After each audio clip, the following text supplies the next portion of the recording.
नमस्कार। मैं Manish Kumar BSCB study point से आप लोगों को स्वागत करता हूं। आइए आज हम आप लोगों को अर्थशास्त्र की वैश्वीकरण के चैप्टर पढ़ाना चलता हूं। इसमें देखा जाए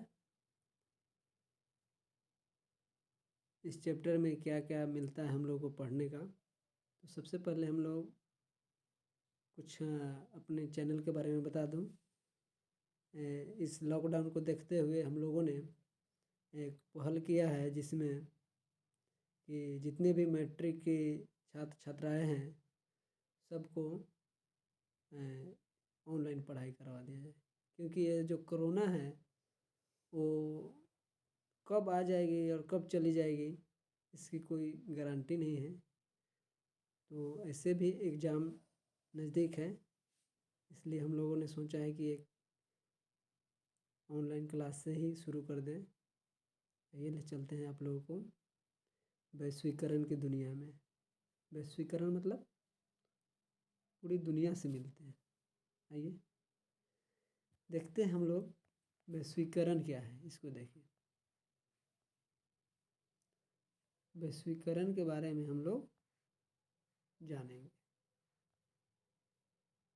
ये 6ठी चैप्टर है आपको, ठीक।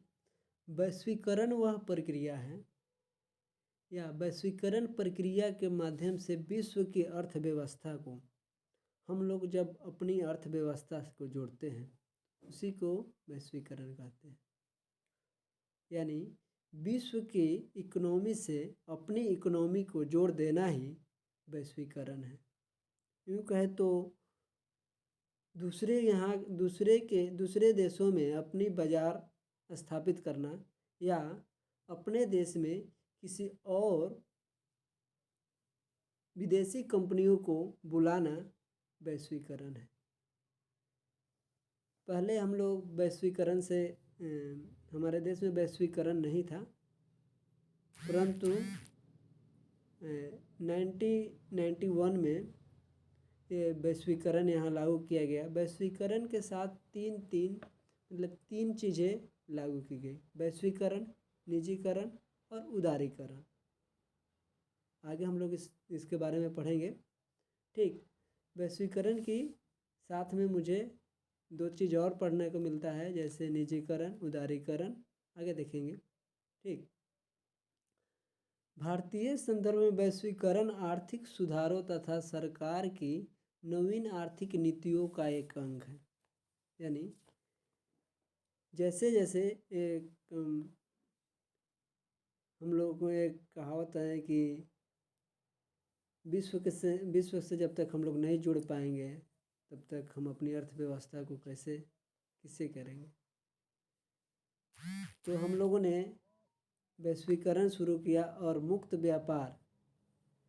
पहले क्या होता था कि हम लोग अपना वस्तु कहीं इंपोर्ट नहीं कर पाते थे या किसी दूसरे देश से कोई वस्तु या किसी कंपनी को नहीं बुला पाते थे, परंतु 1991 ईस्वी में जब नरसिम्हा राव प्रधानमंत्री थे और हमारे वित्त मंत्री के रूप में डॉक्टर मनमोहन सिंह थे, मनमोहन सिंह के हम लोग उदारीकरण का जन्मदाता भी कहते हैं, ठीक। प्राचीन जो हमारा व्यापार व्यवसाय है, प्राचीन काल से ही हम लोग व्यापार करते थे। हम लोग पहले व्यापार करते थे रेशम मार्ग के माध्यम से, जो अभी क्या बोलते हैं अफ़गानिस्तान के रास्ते से होकर गुजरता है। पहले भी हम लोग यूरोप से व्यापार करते थे, परंतु जैसे मंगोलों के आक्रमण हुआ तो वो रास्ता बंद हो गया। और जैसे फिर जब हम लोग आज़ाद हुए तो हम लोग ये भी नहीं चाहते थे कि कोई कंपनी आ करके, क्योंकि कंपनी शासन के द्वारा ही हम लोगों को जो गुलामी की जंजीरों में बंधे हुए थे वो कंपनी शासन के आने से ही हुआ था। इसलिए हम लोग जब आज़ाद हुए तो हम लोग ये नहीं चाहते थे कि पूरी दुनिया में कोई भी व्यक्ति या कोई भी कंपनी हमारे यहाँ आए। इसलिए पहले आज़ादी के कुछ दिन तक ले हम लोग वैश्वीकरण से दूर ही रहे, किसी कंपनियों को बुला नहीं पाए। ठीक। बहुराष्ट्रीय निगमों के आगमन के पश्चात उत्पादन की प्रकृति में एक क्रांति की तरह फैल गई। यानी उत्पादन बढ़ाना है तो हमको कंपनी को लाना होगा। उदारीकरण का अर्थ होता है कि सरकार द्वारा लगाए गए सभी अनावश्यक नियंत्रणों और प्रबंधों को समाप्त कर देना, यानी मुक्त कर देना। यानी आप कोई भी अब हमारे यहाँ आकर के व्यवसाय व्यापार कर सकता है, उसके लिए उस पर पाबंदी नहीं होगी। परमिट यानी कोई भी लाइसेंस उसको कराने की ज़रूरत नहीं है। सिर्फ आइए और हमको भी कुछ बेनिफिट दीजिए और आप भी लीजिए और हमारे यहाँ कंपनी स्थापित कीजिए। निजीकरण का होता है। निजीकरण हम लोग सेकंड चैप्टर या फर्स्ट चैप्टर में ही पढ़ चुके हैं कि निजीकरण क्या होता है। निजीकरण होता है कि वैसी अर्थव्यवस्था, यानी उस अर्थव्यवस्था पर सिर्फ किसी एक ही व्यक्ति का हाथ हो या किसी एक ही व्यक्ति का उस पर पकड़ हो। यूँ हम लोग कहते हैं कि निजीकरण या निजी या पूंजीवादी अर्थव्यवस्था, पूंजीवादी तो आप लोग बहुत अच्छे से समझ रहे होंगे क्या। पूंजीवादी अर्थव्यवस्था वैसी अर्थव्यवस्था है जिसका मालिक कोई निजी व्यक्ति होता है। वही है पूंजीवादी और निजीकरण दोनों एक ही है। और साम्यवादी भी आप लोग अच्छी तरह से जान रहे होंगे क्या, जिसमें सरकार पूरी जनता के लिए कोई काम करे, यानी उस कंपनी का मालिक कोई निजी व्यक्ति ना होकर के सरकार हो, उसको बोलते हैं साम्यवादी। क्या स्वामित्व के आधार पर हम लोग अर्थव्यवस्था को 3 भाग में बांटे। ये हम लोग फर्स्ट और सेकंड में ही पढ़ चुके हैं, साम्यवादी, मिश्रितवादी और पूंजीवादी। आइए अब हम लोग आगे बढ़ते हैं दूसरे स्लाइड में। अब कुछ आता है कि नई आर्थिक नीति में किसे सम्मिलित किया गया। नई आर्थिक नीति में किसे सम्मिलित किया गया, यहाँ विकल्प के रूप में हम लोग देख रहे हैं। तो यहाँ पे दिया हुआ है उदारीकरण, निजीकरण, वैश्वीकरण और उपयुक्त में से सभी। तो हम लोग ऊपर के स्लाइड में ही पढ़ चुके हैं कि नई आर्थिक नीति में हम लोग उदारीकरण, निजीकरण और वैश्वीकरण तीनों को जोड़े हैं। जबकि यहाँ पे आंसर क्या दिया हुआ है, वैश्वीकरण। एक गलत आंसर है, इसको काट दीजिए। ठीक। अब आते हैं वैश्वीकरण के कितने अंग होते हैं। वैश्वीकरण के कितने अंग होते हैं, तो वैश्वीकरण के आगे 5 अंग होते हैं। ठीक। आप लोग जो नए लोग जुड़े हैं उससे मेरा रिक्वेस्ट है कि आइए मेरे चैनल को सब्सक्राइब कीजिए और बेल आइकन दबाइए और इसे ज़्यादा से ज़्यादा शेयर करें। ठीक। आगे चलते हैं हम लोग। बहुराष्ट्रीय कंपनी क्या होती है, एक यहाँ पे आया ना, बहुराष्ट्रीय कंपनी क्या होती है। वैसी कंपनी जो पूरे विश्व में अपना परचम लहरा रहा हो, उसे बोलते हैं बहुराष्ट्रीय कंपनी। जो दूसरे देश में भी काम कर रहा हो, ये नहीं कि सिर्फ अपने ही देश में हो। उदाहरण के लिए हम लोग Samsung Motors, Ford Motors, Coca Cola, ये सब क्या है, विदेशी कंपनी भी है, फिर भी अपने भारत में आकर के काम कर रहा है।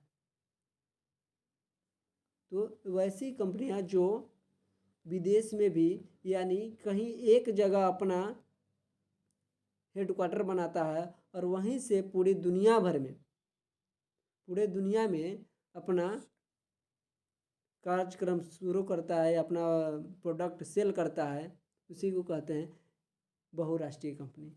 अगर समझ नहीं आ रहा है तो आप लोग को बता दें कि गूगल तो सब कोई जान रहा है ना गूगल के बारे में। गूगल क्या है? ये भी तो एक बहुराष्ट्रीय कंपनी है। क्या एक ही जगह से हो करके पूरे विश्व को अपने कब्जे में लेकर रहा बैठा हुआ है। ठीक, आगे चलते हैं। वैश्वीकरण का अर्थ क्या है? वैश्वीकरण का अर्थ क्या है? सिंपल से पहले ही बता चुके हैं कि विश्व की अर्थव्यवस्था से अपनी अर्थव्यवस्था को जोड़ना वैश्वीकरण कहलाता है। या व्यापार पूंजी तकनीक को हस्तांतरित करना, देना, दूसरे देश को देना और दूसरे देश से वापस लेना या खरीदना क्या कहलाता है? वैश्वीकरण कहलाता है। क्या अब हम लोग आते हैं, एक क्वेश्चन आप लोग को पूछा जाता है एनी टाइम कि पार्ले समूह के थम्सअप ब्रांड को किस बहुराष्ट्रीय कंपनी ने खरीद लिया है? कौन पार्ले? समझे हैं ना? अरे पार्ले जी खाते हैं ना आप लोग, वो पार्ले। और थम्सअप ब्रांड नहीं जानते हैं? थम्सअप पीते हैं, कोका कोला वही है। तो पार्ले समूह के थम्सअप ब्रांड को कोका कोला के द्वारा खरीद लिया गया है। कोका कोला क्या है? याद कीजिए, कोका कोला क्या है? बहुराष्ट्रीय कंपनी है। ठीक, आगे आइए। अब हम लोग देखते हैं वैश्वीकरण क्या है। वैश्वीकरण वह प्रक्रिया है जिसके द्वारा विश्व के विभिन्न अर्थव्यवस्थाओं को एकीकरण किया जाता है, यानी विश्व की अर्थव्यवस्थाओं को अपने साथ जोड़ा जाता है, उसको कहते हैं वैश्वीकरण। ताकि वस्तुओं और सेवाओं को प्रौद्योगिकी, पूंजी, श्रम या मानव पूंजी के निबंध या निर्वाह हो सके, उसे यही क्या कहते हैं? वैश्वीकरण। वैश्वीकरण के अंतर्गत पूंजी, वस्तु तथा औद्योगिक का निर्बाध रूप से एक दूसरे देश को क्या करता है? इंपोर्ट किया जाता है, भेजा जाता है। इससे स्पष्ट करते हुए हम लोग क्या करते हैं? बैंकों को मालिकाना हक भी देते हैं कि वो पूंजी एक दूसरे से खरीद सकें। ऐसा कोई भी ऐसा वैश्वीकरण आंशिक ही नहीं माना जाएगा जिसका मानवीय संपदा क्या हो? प्रवाह में रुकावट आए। अर्थात वैश्वीकरण के अंतर्गत वस्तुओं के साथ साथ पूंजी, तकनीक, सेवाओं का भी एक दूसरे देश से क्या आदान प्रदान होता है। अगर हम लोग कोई क्या बोलते हैं, कोई मिसाइल बना रहे हैं तो क्या करते हैं? उसको सेल करना है तो कहीं ना कहीं हमें किसी न किसी देश को तो देना ही पड़ेगा। तो क्या है? हम लोग सेल कर रहे हैं वैश्वीकरण के चलते, यानी ग्लोबलाइजेशन कर रहे हैं, पूरे विश्व के साथ अपनी अर्थव्यवस्था को जोड़ रहे हैं। आगे चलिए, क्या है? विश्व व्यापार संगठन क्या है? यानी इसी को बोलते हैं WTO, विश्व व्यापार संगठन। चलिए आगे देखिए, विश्व व्यापार संगठन क्या है, यह कब और क्यों स्थापित किया गया? देखिए, जैसे विश्व युद्ध चल रहा था, समझे, प्रथम विश्व युद्ध, ठीक, तो सामान आदान प्रदान करने के लिए लोग अब कोई नीति निर्धारण नहीं था। तो कुछ समय बीतने के बाद 1995 में लोगों को यह महसूस हुआ कि कोई ऐसा संस्था होनी चाहिए जो क्या करे, नियम बनाए कि सामान कोई देश को दे रहा है तो किस आधार पर दे रहा है। इसलिए विश्व व्यापार संगठन एक ऐसा अंतर्राष्ट्रीय इंटरनेशनल एक ऑर्गेनाइजेशन है जिसका उद्देश्य है अंतर्राष्ट्रीय व्यापार को उदार बनाना। उदार समझे नहीं? यानी कि अंतर्राष्ट्रीय व्यापार को सुदृढ़ करना, यानी कि ऐसे बनाना ताकि लोग एक देश दूसरे देश से आसानी से व्यापार कर सके, कोई झंझट ना हो। क्या, अगर हम मान लीजिए कि हम किसी देश को, दूसरे देश को फ्री में अपना सामान बेच दिए, क्या होगा, उस कहे कि ठीक है 2 महीना के बाद में वो पैसा देंगे, ठीक, भेज दिए। अगर वो पैसा नहीं देता है तो उसको कोई ना कोई पकड़ने वाला होना चाहिए ना। इसलिए एक संगठन बनाया पूरे देश मिलकर के, जिसका नाम है WTO, समझे, WTO यानी वर्ल्ड ट्रेड ऑर्गेनाइजेशन, समझे।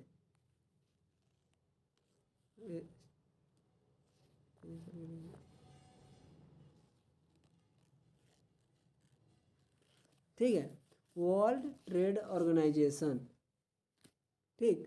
तो उसी संगठन को हम लोग विश्व व्यापार संगठन कहते हैं। विश्व व्यापार संगठन एक ऐसी अंतर्राष्ट्रीय संगठन है जिसका उद्देश्य अंतर्राष्ट्रीय व्यापार को उदार बनाना है और विश्व में अर्थव्यवस्था को सुदृढ़ करने के लिए, यानी व्यापार को सुदृढ़ करने के लिए, आपसी तालमेल बनाए रखने के लिए इस संगठन की स्थापना की गई। क्या लिखा हुआ देखिए तो, विश्व व्यापार संगठन एक ऐसा अंतर्राष्ट्रीय संगठन है जिसका उद्देश्य अंतर्राष्ट्रीय व्यापार को उदार बनाना, मतलब उचित तरह से, अच्छे तरह से बनाना है। विश्व व्यापार संगठन अंतर्राष्ट्रीय व्यापार से संबंधित नियमों का निर्धारण करता है कि कौन किस तरह से होगा, क्या किस तरह से होगा, उसका निर्धारण करेगा, देख रेख वही करेगा कि इस नियमों का पालन कौन सा देश कर रहा है और कौन नहीं कर रहा है। विश्व व्यापार संगठन सभी देशों को मुक्त व्यापार की सुविधा देती है, सबको कहता है आइए व्यापार कीजिए। विश्व व्यापार संगठन की स्थापना 1995 में हुआ था, बहुत सारे उद्देश्यों को, और पूछता है कि WTO का मुख्यालय कहाँ है, तो हम लोग याद रखिए जिनेवा में है। जिनेवा कहाँ पड़ता है, स्विट्जरलैंड, ठीक। आगे बढ़े, ठीक। अब कह रहा है कि एक बहुराष्ट्रीय कंपनी द्वारा किसी देश के अपनी उत्पादन इकाई लगाने का निर्णय किन बातों का प्रभाव डालता है, ठीक। हम कहते हैं बहुराष्ट्रीय कंपनी तो समझ लिए हैं, देख लिए हैं कि बहुराष्ट्रीय कंपनी क्या है, ठीक। तो वो हमें प्रभावित कैसे करता है, देखिए, जब एक बहुराष्ट्रीय कंपनी किसी क्षेत्र को अपनी उत्पादन इकाई लगाने या निर्माण करने के लिए कुछ बात विचार करता है, तो वहाँ सबसे पहले देखता है क्या वहाँ कच्चा माल उपलब्ध है, क्या वहाँ कच्चा माल उपलब्ध है, या सस्ता वहाँ श्रम यानी कि मजदूर उपलब्ध है, माल उपभोक्ता है, बाजार है कि नहीं है, या अन्य संसाधन है कि नहीं है। मान ली कि हम जा कर के श्रीलंका में अभी फैक्ट्री लगा दें और वहाँ कोई कमाने वाला है ये ना हो, फैक्ट्री में और कौन कमाएगा, वहाँ कोई सामान बेचने वाला, सामान तो हम बना लेंगे, मानते सामान बना लिए, कोई वहाँ खरीदने वाला नहीं होगा, तो हम वहाँ क्या फैक्ट्री लगाएंगे। इन सभी बातों पर हमें ध्यान देना पड़ेगा, तब जा कर के कोई बहुराष्ट्रीय कंपनी अपना सामान बेचती है। कोई भी बहुराष्ट्रीय कंपनी लाभ कमाने की दृष्टि से ही किसी दूसरे देश में क्या करती है, अपनी उत्पादन इकाई लगाती है, अपनी उत्पादन बढ़ाती है। अतः वह सर्वप्रथम यह देखता है कि जिस देश में लगा रहे हैं वहाँ पर सस्ते दाम में श्रमिक यानी मजदूर मिल रहे हैं कि नहीं मिल रहे हैं। जहाँ सस्ते दाम में मजदूर उपलब्ध होंगे वहाँ क्या होगा, वो अपना इकाई लगाएंगे, इकाई मतलब फैक्ट्री लगाएंगे, और वहाँ फैक्ट्री लगा करके ऑफकोर्स जहाँ श्रमिक सस्ते दाम में होंगे, अगर बिहार में कोई फैक्ट्री लगाने आएगा तो 75 गोरे तो जा करके उसमें भर्ती हो जाएगा कि हमको नौकरी पर रखिए, हमको नौकरी पर रखिए, बिहार में इतना रोजगारी है, तो वही देखता है। चलिए देखिए, वैश्वीकरण के कुछ वैश्वीकरण ही पढ़ रहे थे पिछले में। चलिए, वैश्वीकरण के कुछ सकारात्मक और कुछ नकारात्मक प्रभाव है, तो इसको भी हम लोग नेक्स्ट वीडियो में देखेंगे, ठीक। आप लोग से मेरा रिक्वेस्ट है कि आइए हमारा चैनल सब्सक्राइब कीजिए। अभी ये फर्स्ट वीडियो है मेरा, कल से और नया वीडियो बनाएंगे, आइए जोश जुनून से। नेक्स्ट वीडियो भी आप लोग को मिलेगा। और एक और चीज़, आप लोग जुड़िए इससे। मैं इस वीडियो के डिस्क्रिप्शन में मतलब क्या कहते हैं उसको, प्रैक्टिस सेट भी डाल दूंगा। आप लोग इस वीडियो में आप लोग को जो भी कमी दिख रही हो या हम लोगों की जो पहल हुई है उसमें जो भी कमी दिख रही हो, आप लोग कमेंट के माध्यम से बताएं। उस पर सुधार बिल्कुल होगा, निश्चित तौर से हम लोग सुधार करेंगे। धन्यवाद। मिलते हैं अगले वाले वीडियो में।